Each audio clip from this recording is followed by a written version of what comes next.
Good morning all of you.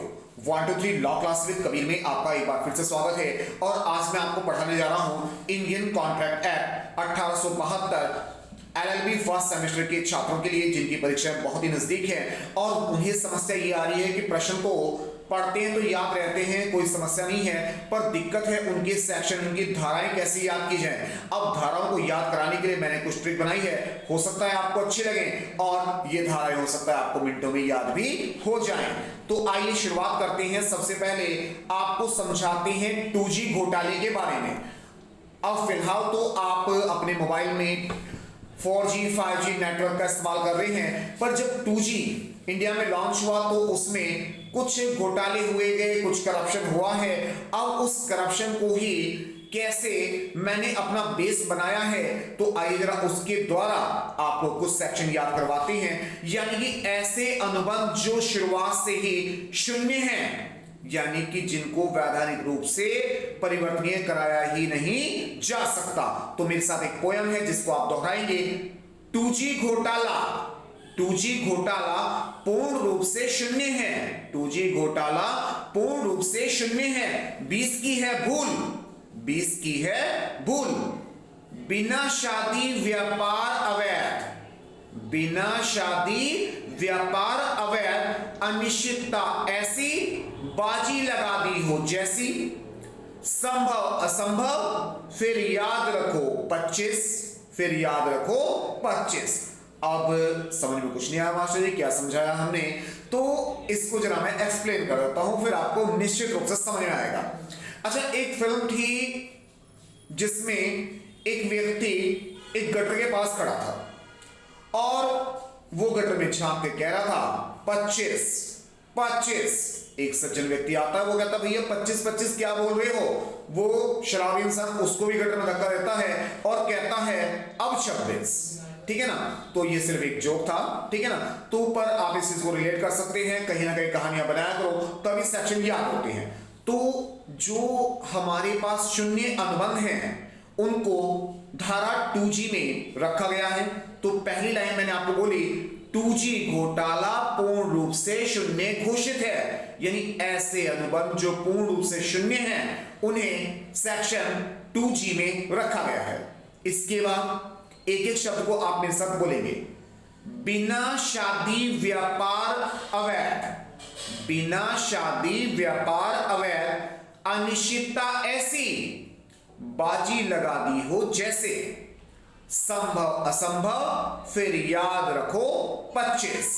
यानी कि अगर आप बिना प्रतिफल के कोई अनुबंध करते हैं तो उसे धारा 25 में रखा गया है। किसी की शादी को रुकवाने का कोई अनुबंध करते हो, धारा 26 है। व्यापार में बाधा उत्पन्न करना 27 है। वैधानिक कार्यों में बाधा उत्पन्न करना सेक्शन 28 है। अनिश्चित कार्य, ऐसे कार्य जो संभव नहीं है, जो भविष्य की घटनाओं पर निर्भर करते हैं 29। जुआ सट्टा लॉटरी बाजी लगाना, शर्त लगाना सेक्शन 30 है। इसके बाद संभव कार्य जो एक समय तक तो संभव है पर कुछ घटना ऐसी हो गई तो उन्हें संभव करना पॉसिबल नहीं रहा, तो इसका वर्णन धारा 36 करती है। असंभव कार्य, ऐसे कार्य जो वास्तव में किए ही नहीं जा सकते और उनके लिए अगर आप अनुबंध करते हैं तो वह भी मान्य नहीं है, इसका वर्णन किया गया 56 में। और फिर मैंने लास्ट में लाइन बोली फिर याद रखो 25। तो इस तरह से आप यहां पर 20 से लेके 56 तक के सेक्शन, महत्वपूर्ण सेक्शन बड़ी सरलता से याद कर सकते हैं अगर आप मेरे पोएम को याद कर लें। 2G घोटाला पूर्ण रूप से शून्य है, 2G घोटाला पूर्ण रूप से शून्य है। 20 की है भूल, 20 की है भूल। बिना शादी व्यापार अवैध, बिना शादी व्यापार अवैध, अनिश्चितता ऐसी बाजी लगा दी हो जैसे, संभव असंभव फिर याद रखो 25। तो अगले प्रश्न पर आते हैं। भारतीय संविधान अधिनियम 1 सितंबर 1872 को लागू किया गया और उसी दिन इंडियन एविडेंस एक्ट भी पास किया गया था।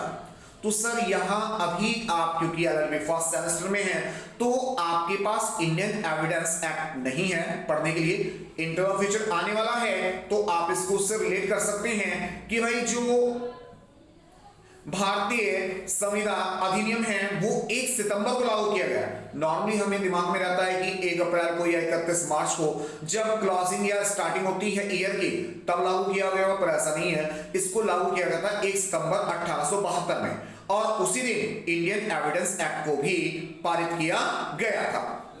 भारतीय अवयस्कता यानी कि नाबालिग कहते हैं जिसको, अधिनियम 1875 में 1875 में लागू किया गया।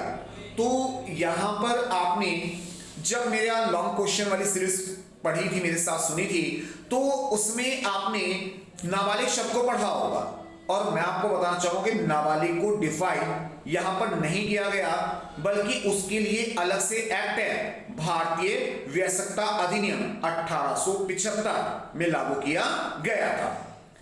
धारा 10 अनुबंध करने के लिए योग्यता का वर्णन कीजिए। अगला प्रश्न आता है कि धारा 10 हमें बताती है कि अनुबंध करने के लिए क्या क्या आवश्यक तत्व हैं।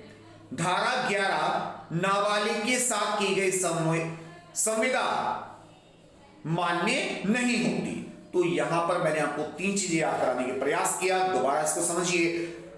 भारतीय अनुबंध अधिनियम यानी भारतीय संविदा अधिनियम 1 सितंबर 1872 को लागू हुआ, उसी दिन इंडियन एविडेंस एक्ट भी पारित किया गया था। इसके अलावा जो नाबालिग संबंधी कानून है वो 1875 में लागू किया गया। अनुबंध अधिनियम की धारा 10 हमें बताती है कि अनुबंध करने के लिए क्या क्या योग्यता होनी चाहिए, यानी व्यक्ति नाबालिग नहीं होना चाहिए, पागल या दिवालिया नहीं होना चाहिए, मंदबुद्धि नहीं होना चाहिए। और धारा 11 हमें नाबालिग के संबंधी जो प्रावधान है उसका वर्णन करती है। इसके बाद अगले प्रश्न पर आते हैं मिस्टेक। जैसे कि मैंने आपको ऊपर बताया, भूल यानी भूल को अंग्रेजी में मिस्टेक कहा जाता है। तो भूल को हम कैसे याद रख सकते हैं और कौन से सेक्शन में है उसका वर्णन करते हैं। मिस्टेक धारा 20 दोनों गलत है, धारा 20 दोनों गलत है। 22 में है एक की गलती, 22 में है एक की गलती और 21 है विधि की भूल। अब आप इसको ऐसा समझिए कि 21 साल में आपको शादी योग्य घोषित कर दिया जाता है, ठीक है ना, कर दिया जाता ना। लड़कों की बात कर रहा हूं सर, लड़कियां तो 18 के बाद भी शादी योग्य मानी जाती हैं, तो लड़के 21 वर्ष में शादी योग्य मान लिए जाते हैं। तो क्या ये विधि की भूल नहीं है? क्योंकि भैया अभी तो आपने वकील बनना है, हो सकता आगे जज बनने का भी सपना आपने देख रखा हो, और अगर 21 साल में शादी कर लेंगे तो फिर आप कैसे वकील बन पाएंगे, कैसे जज बन पाएंगे? तो इसीलिए 21 है विधि की भूल। और अगर 20 में, अगर 20 वर्ष में आपकी शादी कर दी जाए फिर तो डबल मिस्टेक। एक तो गैर कानूनी काम हो गया, दूसरा आप जिम्मेदार नहीं है। तो 20 में आप कहेंगे दोनों की गलती है, 22 में एक की गलती है। अब 22 साल के हो गए हैं, विधि तो बना ली कभी कि भैया शादी वादी कर लो, कमा तो आप धीरे धीरे लोगे ही, पर कहीं ना कहीं एक गलती तो है, अभी हमारे सपने पूरे नहीं हुए थे। तो आप इसको इस तरह रिलेट करें, 20 साल में 2 की गलती, 20 साल में 2 की गलती, 21 है विधि की गलती और 22 में है एक की गलती। इसके बाद आती है क्षतिपूर्ति के लिए। अब क्षति क्या है, इसको धारा 73 में परिभाषित किया गया है।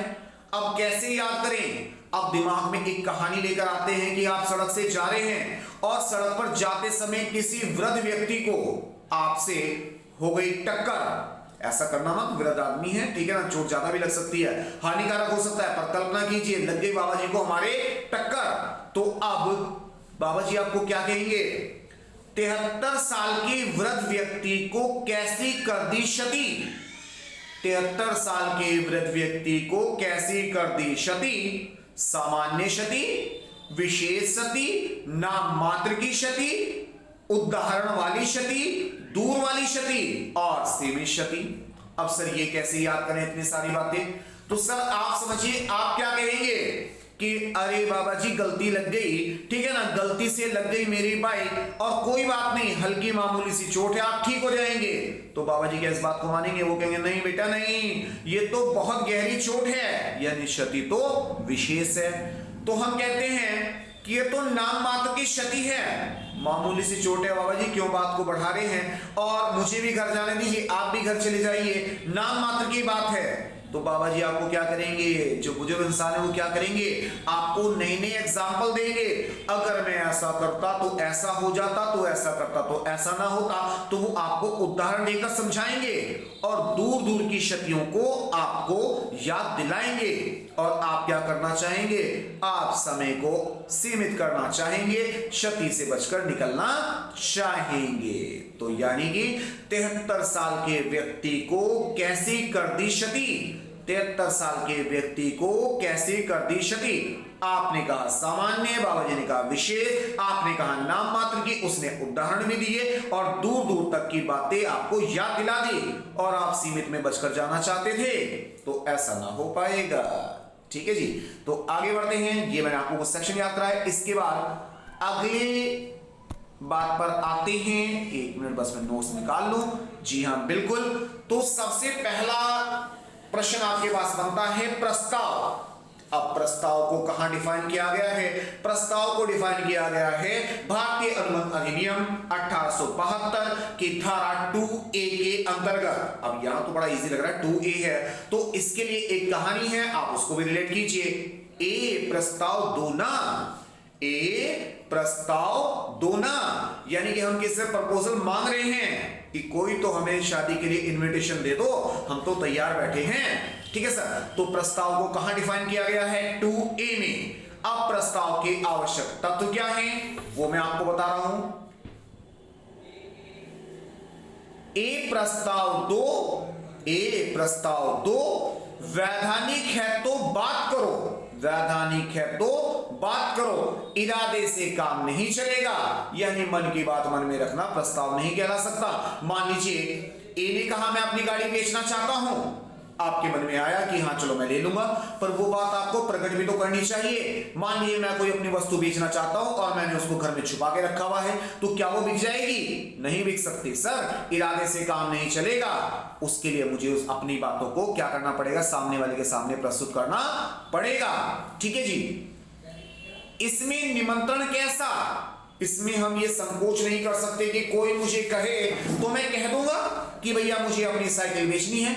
इसमें निमंत्रण कैसा, पहले से निश्चित कर लो, निवेदन करेंगे या ग्रहित होगा, यानी बात स्पष्ट रूप से कही जाएगी या फिर इशारों में संकेतों में बात चलेगी।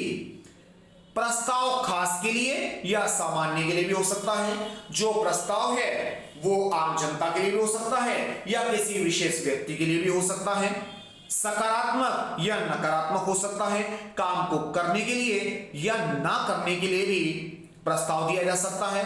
प्रस्ताव शर्त सहित या शर्त रहित भी हो सकता है, प्रस्ताव किसी टर्म्स एंड कंडीशन के साथ भी किया जा सकता है और बिना किसी टर्म्स एंड कंडीशन के साथ भी किया जा सकता है। सारा स्पष्ट कर देना, यानी कि प्रस्ताव में हमें सभी बातें क्लियर एंड कट बता देनी चाहिए। ए प्रस्ताव दो ना, तो यानी कि सेक्शन है 2A। इसके बाद आते हैं स्वीकृति। अब किसी ने हमारे सामने कोई विचार रखा और हम उसको स्वीकार करना चाह रहे हैं तो क्या कहेंगे, तू भी स्वीकार कर ले, तू भी स्वीकार कर लेना। तो टू का मतलब हो गया टू और बी का हो गया बी, तो स्वीकृति किसमें वर्णित की गई है, 2B में। अब स्वीकृति की शर्तेशा, स्वीकृति की जो शर्तें हैं वो कितनी है, 7 यानी 7 हैं। सबसे पहले पूर्णता, स्वीकृति पूर्ण रूप से होनी चाहिए, यानी कि स्वीकृति में आप किसी भी तरह की टर्म्स एंड कंडीशन अप्लाई नहीं कर सकते। अगर आप टर्म्स एंड कंडीशन लगा रहे हैं तो उसे पूर्ण स्वीकृति नहीं माना जाएगा। युक्त योग, सही तरीके से स्वीकृति होनी चाहिए। अब इसे आप एक एग्जांपल समझिए। मान लीजिए किसी गुड़िया की रिश्ते की बात चल रही थी और माता पिता ने कहा कि बेटी आपको ये लड़का पसंद है। अब वो लड़की फोन चला रही थी और फोन में मैसेज देखकर वो मुस्कुराई और अंदर चली गई। घर वाले गलत समझ बैठे कि इसने तो स्वीकृति दे दी, पर क्या उसने स्वीकार कर लिया था? नहीं सर, उसने स्वीकार नहीं किया था। वो तो मैसेज पे हंस पड़ी थी, मुस्कुराई थी और उसे लगा बाकी अंदर जाके पढ़ूंगी, इसलिए वो अंदर चली गई। पर यहाँ कंफ्यूजन क्रिएट हो गया ना, तो जो स्वीकृति है युक्तियुक्त होनी चाहिए। स्वीकार वही करेगा जिसके सामने प्रस्ताव रखा है। अब मान लीजिए एक बच्चा मुझसे पढ़ने के लिए बात कर गया, अगले दिन दूसरा आ गया। तो क्या मैं उसे नहीं बिठाऊंगा? सर बिल्कुल बिठा लूंगा मैं, तो क्योंकि मुझे तो फीस लेनी है, ठीक है ना। पर अगर आपने अपनी बात किसी व्यक्ति के सामने रखी और उसकी जगह दूसरा व्यक्ति आ गया, तो अब आपकी इच्छा है कि आप उसके प्रस्ताव की स्वीकृति माने या ना माने। एजेंट भी स्वीकार करेगा, तो यहां पर एजेंट जो है वो भी स्वीकृति प्रदान कर सकता है। इसके बाद है जी स्वीकृति तरीके से करो, यानी अगर मैंने कुछ नियम बनाए हैं प्रस्ताव रखते समय कि भाई जो व्यक्ति मेरे साथ मेला देखने जा रहा है वो तो अपने दोनों हाथ खड़े कर लो, मेरे दोनों बच्चों ने हाथ खड़े कर लिए, यानी कि उन्होंने स्वीकृति दे दी। तो यानी कि स्वीकृति उसी तरीके से होनी चाहिए जिस तरीके से प्रस्तावक ने उसकी मांग की है। प्रश्न का उत्तर ना तो प्रस्ताव है ना स्वीकृति है। मान लीजिए किसी व्यक्ति ने आपसे कुछ बातों बातों में बात करी, आपने उस समय हाँ में हाँ मिला दी, तो इसका मतलब यह नहीं है कि आपने उस पर स्वीकृति दी है। इसके बाद आगे बढ़ते हैं। मैंने तो मन में सोचा था, इसे स्वीकृति नहीं मानी जा सकती, ठीक है जी। इसके बाद है स्वीकृति स्पष्ट दो भाई, स्वीकृति स्पष्ट रूप से दो भाई। 8 की है ठार, यानी कि 8वां पॉइंट हमारे पास कोई नहीं है, 7 पॉइंट है। एक बार दोबारा रिपीट करते हैं। पूर्णता है, युक्ति युक्त है, स्वीकृति वही देगा जिसके सामने प्रस्ताव रखा गया है, एजेंट स्वीकार कर सकता है।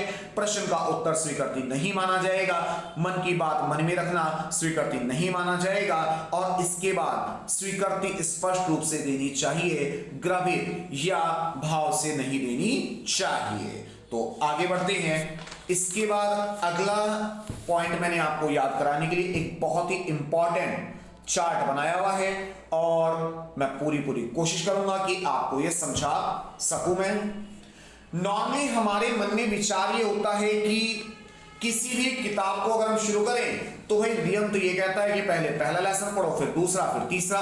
पर यहां थोड़ा इंडियन कॉन्ट्रैक्ट एक्ट में थोड़ा सा सिस्टम अलग है। अगर आप वाकई इस चीज को समझना चाहते हैं तो मैं कहता हूं सबसे पहले आप पढ़िए सेक्शन 10, ठीक है सर।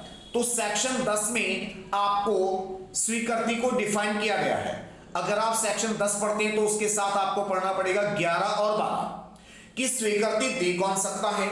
11 में सक्षम पक्षकारों के बारे में बात की गई है कि कौन ऐसा व्यक्ति है जो अनुबंध कर सकता है, कौन ऐसा व्यक्ति है जो अनुबंध कर ही नहीं सकता, ठीक है जी। तो यहां पर 12 में बताया गया साउंड माइंड।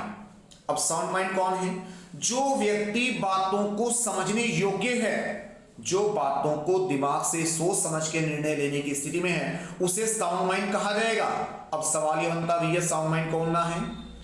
जो पागल है, दिवालिया है, मूर्ख है, मंदबुद्धि है, उसे अनसाउंड कहा जाएगा। इसके अलावा जो 18 वर्ष से कम आयु का बालक या बालिका है उसे भी अनुबंध करने के योग्य नहीं माना जाएगा।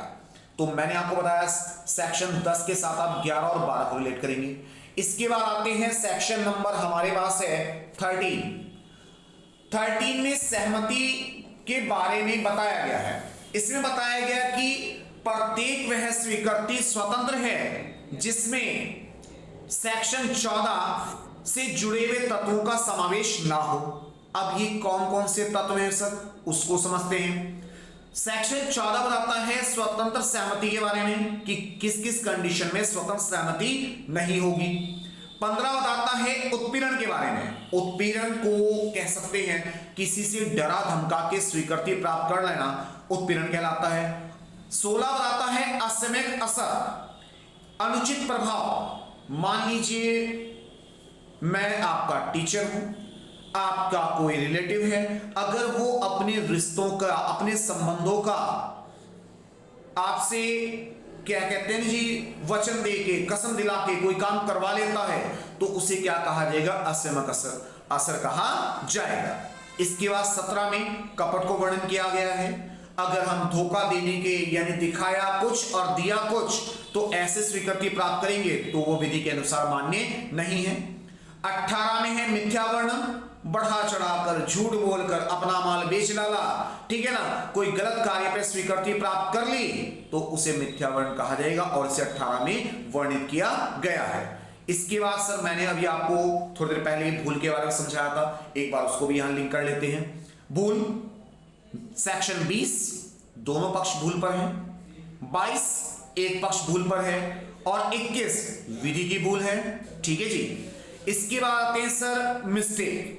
अब मिस्टेक यानी जो भूल मैं पढ़ा रहा हूं आपको उसी को मैंने नीचे बताया गया। सर मिस्टेक दो टाइप की होती है, एक फैक्ट की मिस्टेक होती है, एक लॉ की मिस्टेक होती है। आईपीसी में भी यह माना गया है कि जो फैक्ट की मिस्टेक है उसे क्षमा योग्य माना जा सकता है, पर जो लॉ की मिस्टेक है उसे क्षमा योग्य नहीं माना जा सकता। अब फैक्ट की मिस्टेक दो तरह से है। सेक्शन 20 हमें कहता है एक पक्षीय और 22 कहता है द्विपक्षीय।